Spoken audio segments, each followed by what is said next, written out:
first video of the year. It's a Patreon exclusive, bit of a Q&A. Let's jump in and do it.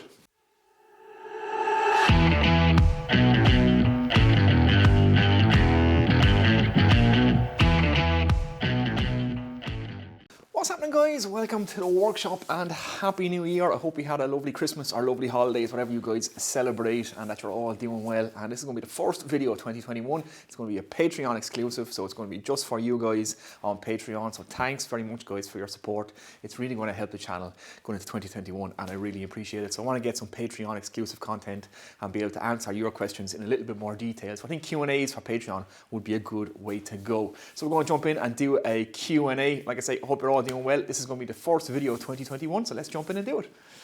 Okay, so let's start off our first Patreon Q&A. Now, if you haven't seen it, I put a post up on Patreon and asked you guys to send me some questions, and some of you did, so I'm going to answer your questions to the best of my ability, and it's going to be off the top of my head, so let's jump in and do it. So starting off, Aaron Don asks, do you ever work from plans or make your own to sell? I never use plans myself. That's probably why my projects don't turn out as well as I wanted. How long have you been woodworking? Where in the country do you shoot your videos? And other than your original router table, have you ever made your own power tools, and how did it work out? Well, Aaron, let's start off. Do you ever make your own plans? Sometimes I do. In fact, I made a set of plans for this Camlock Moxon voice, so I made those freely available to anybody who want them. I'll link it in the description of this video if you want to check these out.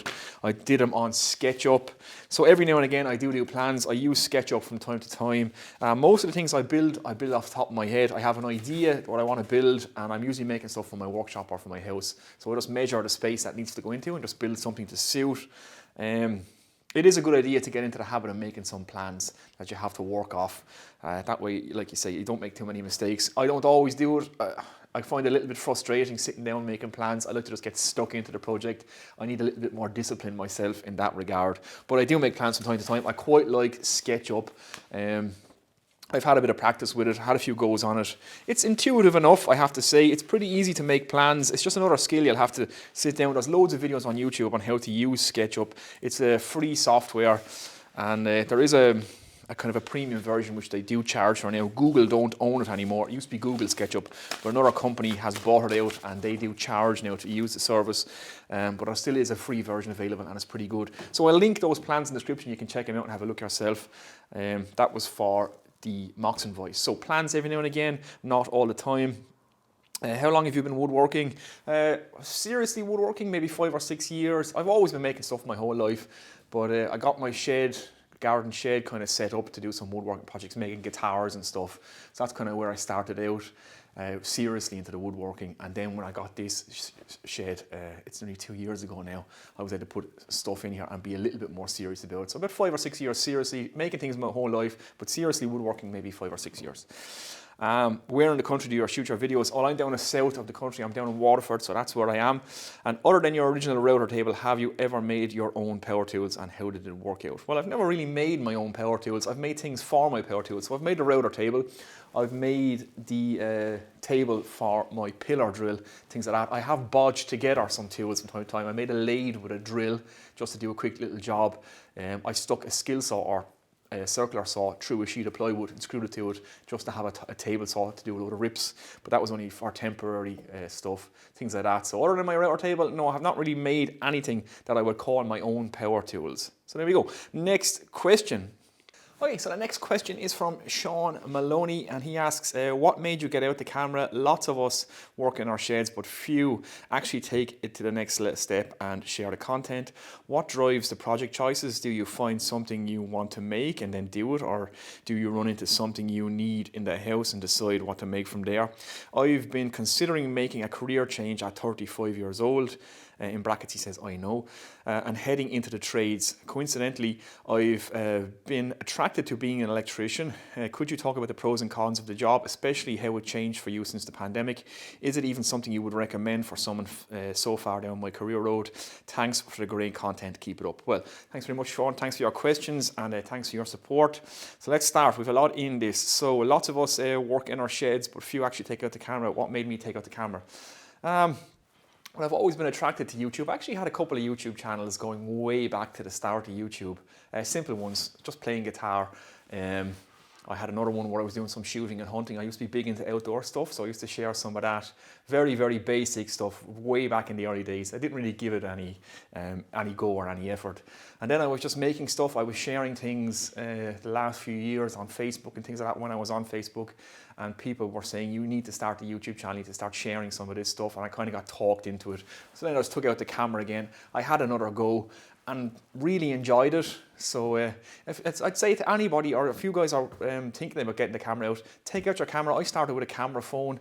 That's all you need. Most of the cameras on these phones now are pretty good these days. And just turn the camera on and have a go. It feels absolutely awkward at first. You feel completely self-conscious. You can't speak. It took me forever to get the first words out of my mouth, which is why I usually start my videos with the exact same sentence, because I feel once I get my mouth moving, I can keep talking. So yeah, it's hard anybody starting out, but yeah, just turn on the camera and give it a go. That's what I did, and I quite enjoy doing it. YouTube is actually a hobby in itself as well as the woodworking, so I'm kind of marrying the two together.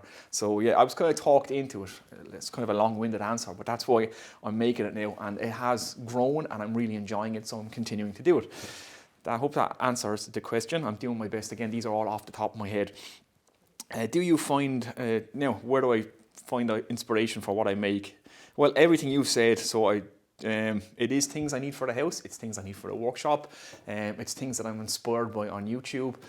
I try to plan out my projects. It doesn't always go the way I want. I don't always have ideas. There's some days when I'm sitting there in the house trying to think up a video to make for YouTube, and I just cannot think of anything that I find interesting. And if I don't find it interesting, I'm not going to be able to make it interesting for you guys. So yeah, there's times where I just cannot draw a complete blank, and then I'm out and about, I bump into someone or something, a conversation happens, or I see something, and then just you get inspired to make something. So I'm always looking for inspiration. So it's usually a need or something that's inspired me or something that's piqued my interest. So hopefully that answers your question. It's all of the above, everything you suggested there. Now, your next question was, you're considering making a career change at 35 years old. Well, first off, let me tell you that 35 years old is not old. I'm going to turn 40 this year, and I'm still trying new things and changing new things. I mightn't always be an electrician. Now, I have my own electrical business. That's why I'm still doing it. But if I saw something else that piqued my interest, I would go after it. I'm just that kind of person. So don't feel old at 35. I'm 5 years ahead of you, and I'm still trying new things. So now, next question you want to know about being an electrician, the pros and cons about the job. Well, there's a lot more pros I found than cons. Cons, again, it's construction work. It is hard work. Most people retire from construction early with back problems. I have problems with my hands and my wrists and stuff already. I know I'm turning 40, but I'm not old. It is hard work at times. Like I say, construction work is hard work, depending on the type of electrical work you get into. There's many fields you can go into in electrical stuff. You have the industrial, commercial, residential stuff. You're exposed to dangerous chemicals and stuff like that on a daily basis, so that's something you have to always watch out for. It's just the health and safety aspect of the job is the major cons to it. The pros to it is you develop great skills. It's great practical work. It's great knowledge. It's a great problem-solving job, especially if you're going to more industrial stuff. I work in some pharmaceutical places. Some of the problem-solving in there is very, very interesting. Some of the machines I get to work on. So that always keeps, I suppose, the mind active and keeps the job very, very interesting. It's a great job. You can travel the world with it. It's a skill you can take anywhere with you. It's a job that's never going to be automated away. AI is not going to take out any of the trades. It may take out all the office jobs and stuff in the future, in the next 10 years, even the driving jobs. But one thing they can't automate away is the trades. They're too involved. There's too many aspects to them. So it's going to be a job that's going to be in high demand. Now, you ask about getting into it at 35 years old. Well, I'm not sure. Are you in Ireland, Sean? I'm not sure. I don't know where you are in the world, but starting an apprenticeship at 35 will be hard. It's not impossible. So if it's something you really want to do, definitely look into it and go after it. I wouldn't tell you not to do something because it's difficult. Anything worth doing is difficult. It's just starting out on an apprentice salary, a first year apprentice salary. I'm not sure how much it is. It could be 190 euros a week or 200 euros a week, something like that. It would be tough if you have family, if you're trying to pay a mortgage, if that's your situation. I'm not sure what situation you are in. If you're a little bit more freer, it's going to be easier. But yeah, getting an apprenticeship at 35, depending on where you're coming from, I don't know what you do in your life either. Are you involved in practical jobs? Are you doing office work? What is your I don't know. But that's the only thing. It's the pay cut that you're going to have to take to become an apprentice electrician. Now, it's only 4 years in Ireland, so you do your 4-year apprenticeship, you do your college work, and you do your on-the-job training. And at the end of the 4 years, you're a qualified electrician, and it's a good salary, or it's a good wage, and like I say, you can travel anywhere with it, and you can start your own business. So it's only 4 years, so by the time you're 39, you could be a qualified electrician, or by the time you're 40, you'll be the same age as me and be a qualified electrician. So definitely look into it if it's something you want to do. Yeah, that's all I can say on that. I'm kind of rambling. I am just kind of talking about this off the top of my head. So yeah, if it's something you're really, really, really interested in, then definitely go for it. That's the best advice I can give you. It will be difficult, but anything that's worth doing is difficult. So don't let that put you off. And then how did the pandemic change my job? Well, the first lockdown, for the first 10 weeks in March, everything got locked down. And so all my work stopped. Now, all the essential works for the pharmaceuticals, it just coincided that there wasn't anything happening in the pharmaceutical plants that I worked at the time. So I was literally 10 weeks out of work. That was tough. You're trying to keep a business going. The bills keep coming, so that's hard. Other than that, the lockdowns now, I'm considered essential work, so it hasn't really stopped what I'm doing. And like I say, some of the plants that I work for and some of the regular contracts that I have kept me very busy. And I've actually had to take on somebody now for the new year because there's more and more work coming in. So things are picking up on my end because, yeah, like I say, I work for a lot of pharmaceutical places and that industry is absolutely booming at the minute. So it affected me the first half of 2020. Second half of 2020 wasn't too bad. And going forward into 2021 now, hopefully it's not going to be too bad. Now, some of the businesses that I do work for were almost wiped out by the pandemic. Some of the pubs and restaurants and stuff, some of them couldn't actually pay me. But I tried to help them out as best I could. So there was that end of things. So I am exposed to the fact that if a business goes under and I'm working for them, then I don't get paid either. So that's a big risk for all of us going forward into 2021. So yeah, hopefully that answers your question, Sean. Hopefully it wasn't too long-winded. And again, I'm answering this off the top of my head, but I would definitely say to you at 35 years of age, if you're thinking about a career change, you're not old.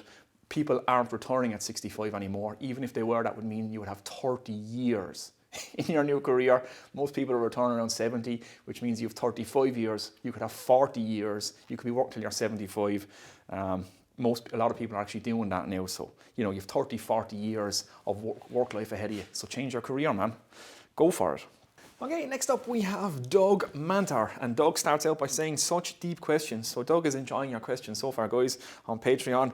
I just want to know if you'll come wear my shop for 240 volts so I can start using higher powered machines at your own expense, of course, and please bring some whiskey. I don't think that's too much to ask. Thoughts? By the way, Colorado is beautiful this time of the year. Well, Colorado is an absolutely beautiful place. I've never been. It's somewhere I would love to go, Doug. So I'll bring a bottle of whiskey with me when I come to Colorado, but I'm not wearing your shed for you. I will be coming there to hang out and drink some whiskey, but I'll give you a few pointers on how to wear your shed or your workshop, and you can do that yourself. I'll watch and drink the whiskey. How about that? Does that sound like a good deal? But yeah, thanks for the support, Doug. Thanks for your questions, man. I would love to get to Colorado and drink some whiskey in the future. Okay, next question. Okay, next up we have Gary Shortall, aka Shorty, and Gary asks, scripts, multiple cameras and editing. Do you ever plan to expand your current setup?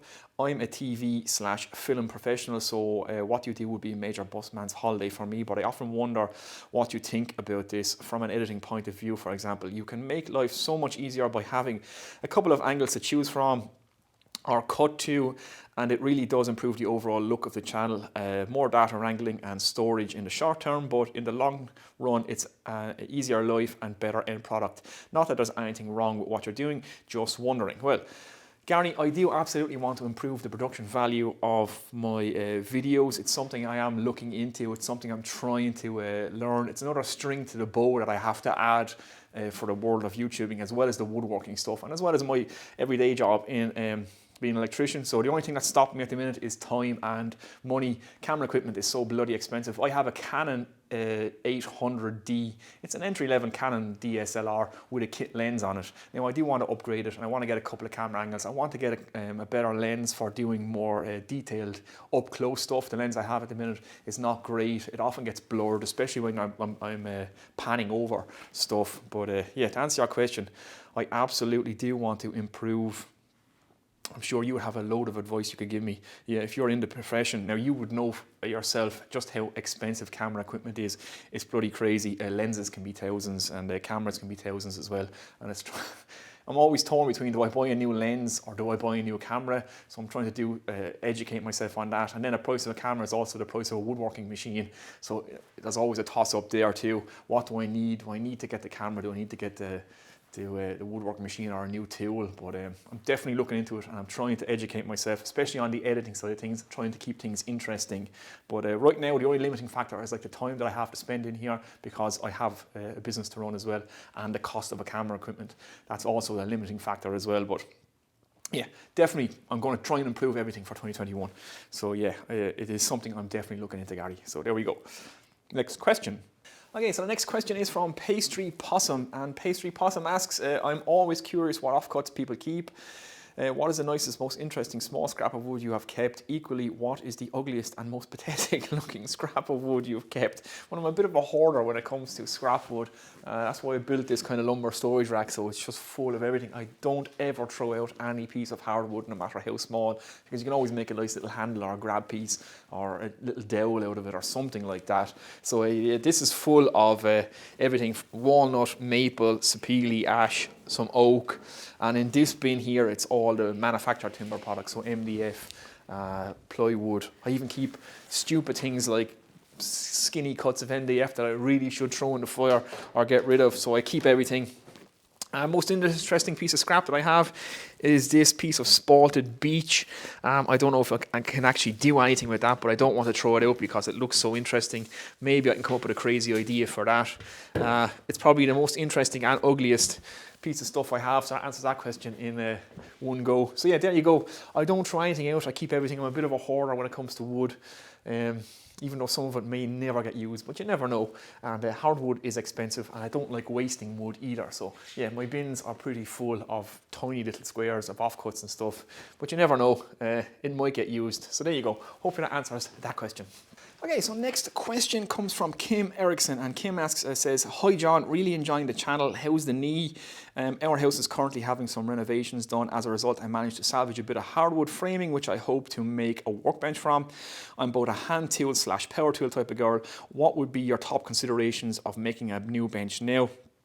I also, since we're renovating, we have the Sparky out regularly, and he's happy to help me hook up the shed to the main power board.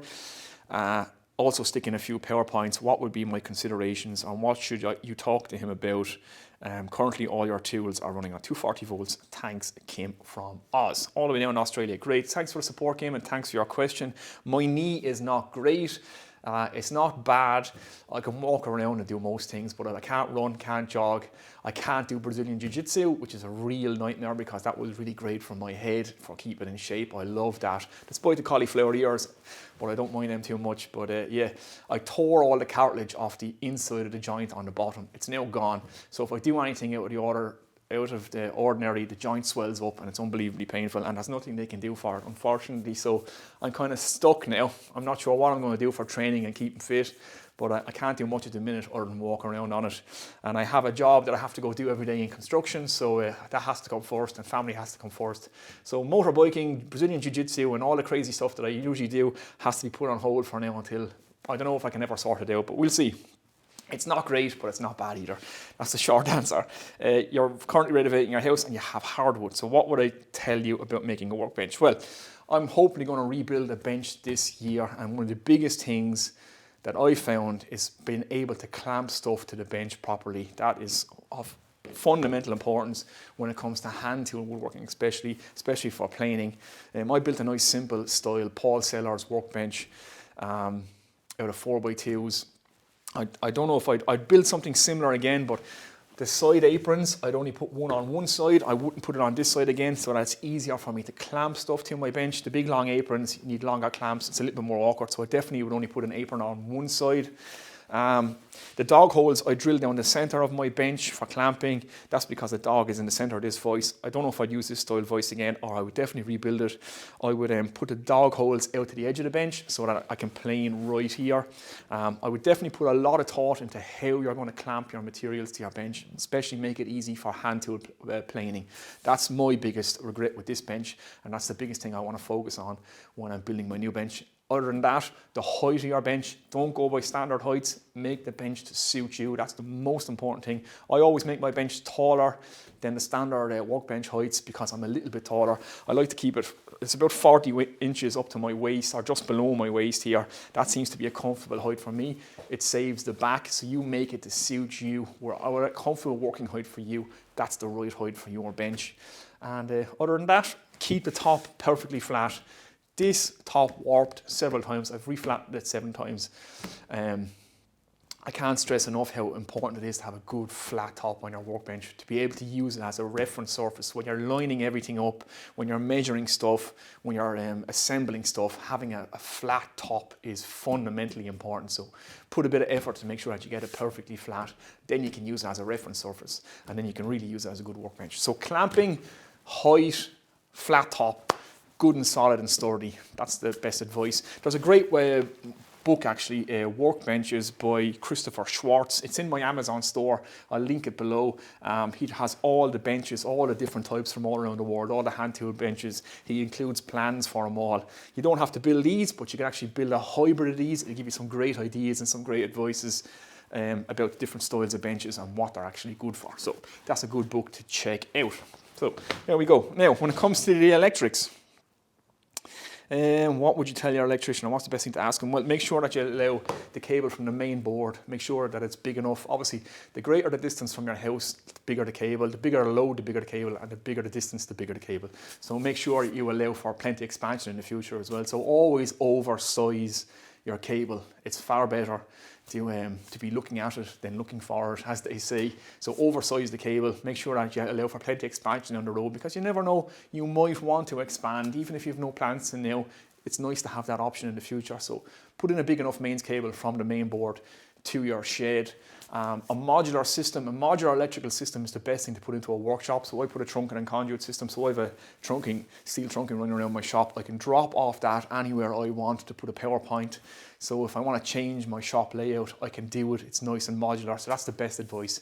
Ask them to keep it as modular as possible and to oversize the cable.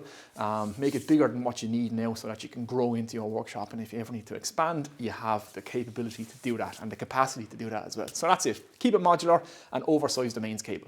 That's my best advice for the electrical stuff. So there you go. Hopefully that answers your question. Okay, so the last question comes from Peter O'Brien, and Peter says, "Hi John, how are you getting on with keeping the shed warm during the winter, still using that same propane tank?" Well, in fact, I still am using that same propane tank, and there's still a good bit left in this. I've probably used about half of what's in it, I would say, over the last year, and this thing really heats the workshop up in no time whatsoever. Now, having said that, I dropped a plank off my timber storage rack and busted the gas regulator.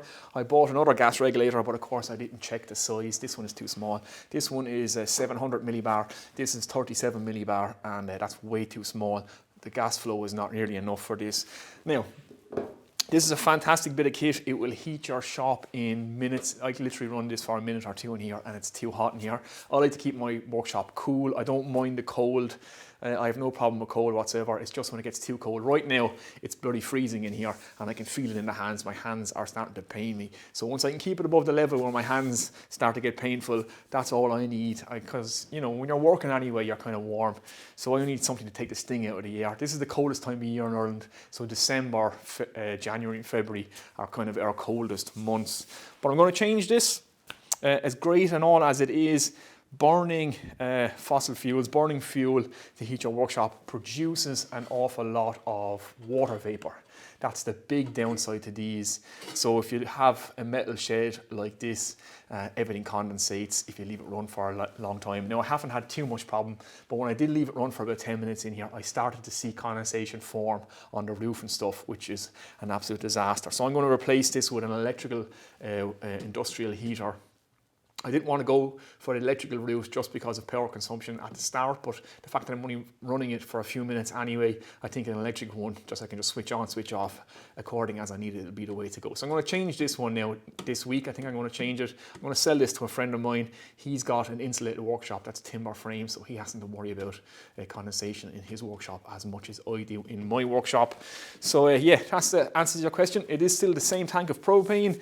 This is a fantastic little heater, but probably not the right setup for me, so I'm going to change it. And yeah, I'll let you know what when I get, guys, and I'll give you a look at it. It's going to be a simple electrical blow heater, a little bit more powerful than a standard domestic one. I'll get a commercial or industrial one, and I'll run that. So there you go, Peter. Hopefully that answers your question. Okay guys, there we go. That is the first video of 2021, a Q&A for you guys specifically on Patreon. So what I'll do is I'll upload this to YouTube. I'll set it to private, so only people who have the link can watch this, and I'll share this link then on Patreon and you guys can see it, and hopefully you find it interesting. Hopefully it answers some of your questions. Hopefully it's not too long-winded or too rambling. I'll do more Patreon exclusive content in the future, so I can definitely go a little bit more in depth, I think, on Patreon than on YouTube. It's a better platform for doing that. So if there's any questions you guys have for me about specific projects, things that you want to know, be sure and join in the posts and have a chat, send me a message, anything you want to know, and I'll include it in the next Patreon exclusive content for you guys. So hope you've enjoyed that, guys, and thanks very much for all your support. It's absolutely fantastic. Thanks for everybody who's signed up to Patreon so far. It's really going to help me grow this channel and hopefully produce better content coming up, and more exciting projects, maybe get some better camera equipment and all that kind of stuff. It'll all help towards that, so I can produce better quality content for you guys. So there you go, guys. Thanks very much. Happy New Year. I hope 2020 is going to be a good one for all of us. Fingers crossed things improve. And it's quite cold in here now, so I'm going to get out of here. Thanks again for all your support, and here's to a good 2021. Take it easy, guys.